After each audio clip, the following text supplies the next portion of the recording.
We got to stop being bullies with God. They are God's people. They don't belong to us. They belong to him. Oh, God.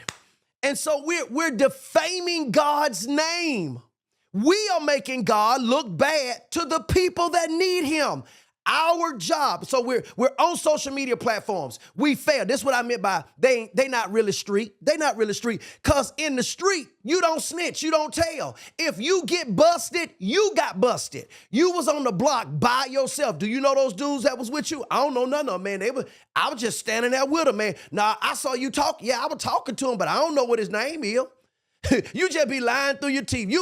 I've been there. You be lying through your teeth, man. I got locked up, look across the street. They go, oh, my boys sitting over there looking at me, getting locked up. They interrogated me for 2 hours. I gave them all type of name, told them I didn't know. You know why? Because I put myself out there. I got busted, and if I got busted, I have to accept the responsibility for my actions and not sit up on a podcast and talk about the church doing this and folk doing this. Hush. You did it. Accept it and shut up. It don't matter what backlash you got. The backlash comes with it. And yes, sorry that some of it came from church people, but that's part of it. Hush. That's how you know you hadn't really repented. Because if so, you accept. That's how I know you ain't street. Because if you was street, the streets say if you get busted, you go down. You don't start singing opera. No. Hush.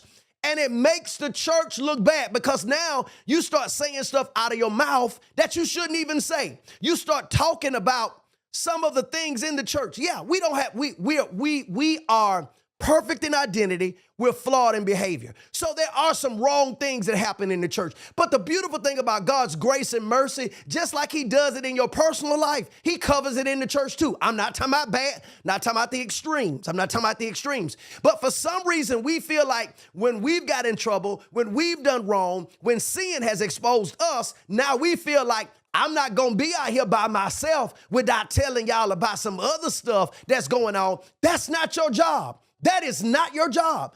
No, accept your responsibility, shut your mouth, and then let God heal your heart. But talking about all other stuff that nobody knew nothing about, it's not right. It doesn't help the body of Christ. It does not grow the body. That's another. We got punks in the pulpit. That's what we got. If I take my lick, I did it.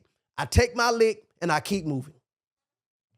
David said, against thee and thee only, Lord, have I done this wrong. He accepted the responsibility. He didn't say nothing about David, God, the people. Remember, God told David not to count the people. His own generals say, don't count the people. But David took David's word, king. He said, count the people. Count the people, plague hit the people. David turned his face. He said, God, the people didn't do nothing wrong. I did it. Got on his face, sackcloth and ashes. And when God saw the repentant heart of David, the curse moved off the people. He didn't say, well, the people. He didn't start blaming the people. Well, you see what they do sometimes. He took responsibility for his. I just wish we would start taking responsibility for our own actions and stop running to these podcasts trying to make the church look even worse than what you did.